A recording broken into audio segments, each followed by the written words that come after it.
This is ZNN, the Zodiac News Network.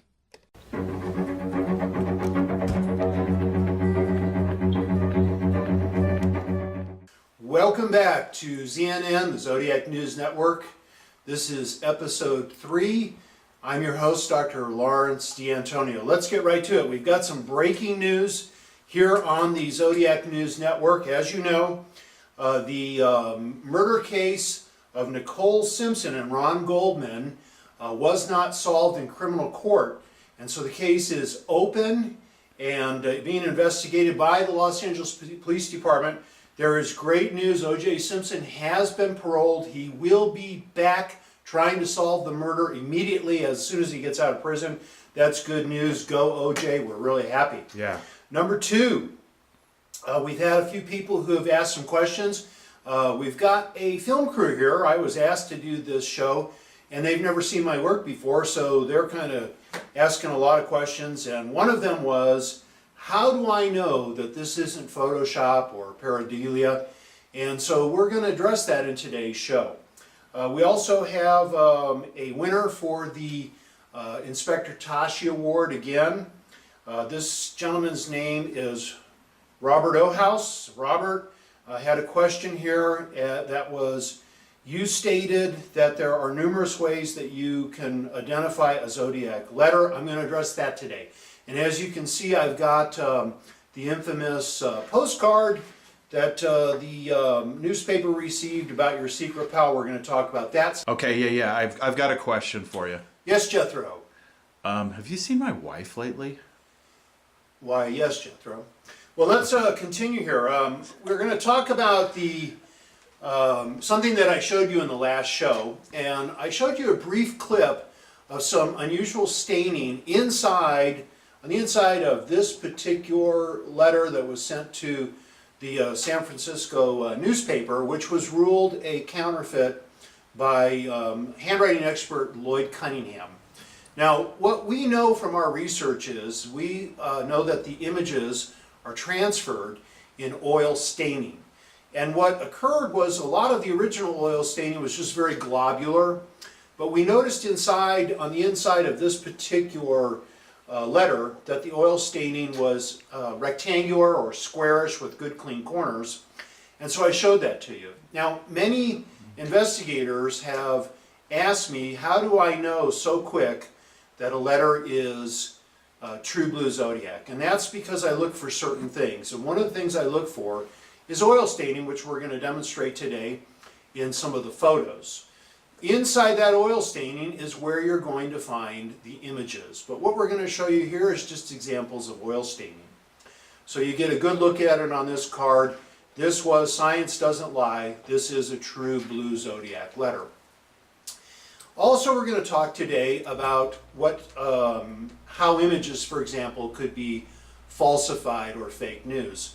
What you're probably not aware of is I have hundreds of hours with the FBI. The first thing the FBI did to me was read me my rights before they conducted their interview, which shocked me. It actually raised my eyebrows, and what they explained to me was lying to the FBI is a federal crime, and they can arrest you if you're giving them false information or lying. Well, that was several hundred hours ago. What I do, as I explained to you, is we increase the viewing angle of the LCD screen, which increases the contrast ratio, and photons that were previously invisible, their energy is increased. We can now see those. Now, the images that I produce are not just cartoon faces. The images that I produce include words that you can read, fingerprints, cartoon faces, and geometric designs such as semicircles, circles, and transverse lines. This next photograph we're going to show you is a zodiac letter where you can clearly see the semicircle because he made it visible. What I'm going to show you is once we increase the viewing angle, semicircles will come into view, and you will see that we have these semicircles located on a variety of zodiac letters. This is not Photoshop, and this is not pareidolia. Jethro, talking about people who are promoting the idea that this is all pareidolia, what was the name of that guy who's on all the blog sites for the Zodiac Killer. Was his name MILF? No. I think it was like moron. Moron? No. It had an O in it. Yet no, that's what we used to call him, was Moron. I think his name was MILF or something like that. But anyway, this guy really promotes that my work is pareidolia. So we're going to put an end to that today. You can be your own judge, because he certainly can't explain why we're seeing geometric images on the Zodiac letters. This is clear-cut evidence of the technique that I have invented. You are seeing things that are real and on the paper, and there goes the argument for pareidolia or Photoshop. We're going to wrap this show up quick today, because we want to start getting more and more into photos, but we wanted to end the discussion of Photoshop and pareidolia. Enjoy the photos. We'll get back more in the near future. Once again, I want to dedicate this show to the men who influenced me the most in my work. Again, it's Robert Graysmith and Inspector David Tashi. These guys got it right. They did a great job. They didn't have the science that I had, which made my job so much easier. Once again, I claim that Arthur Leigh Allen is indeed the Zodiac. That's who they identified as their lead suspect. They couldn't prove it, and I do prove it. And lastly, I always want to mention Mr. Brian Hartnell. There are things about Brian that I will discuss, not only during the show, but in my book, The Artwork of the Zodiac Killer, that would astound you. Brian is an incredible man. His bravery and his cool-headedness under fire absolutely affected Arthur Leigh Allen for the rest of his life, and we'll get into that into some future shows. So I do dedicate this show to him. Thanks for joining us. I hope you're enjoying this.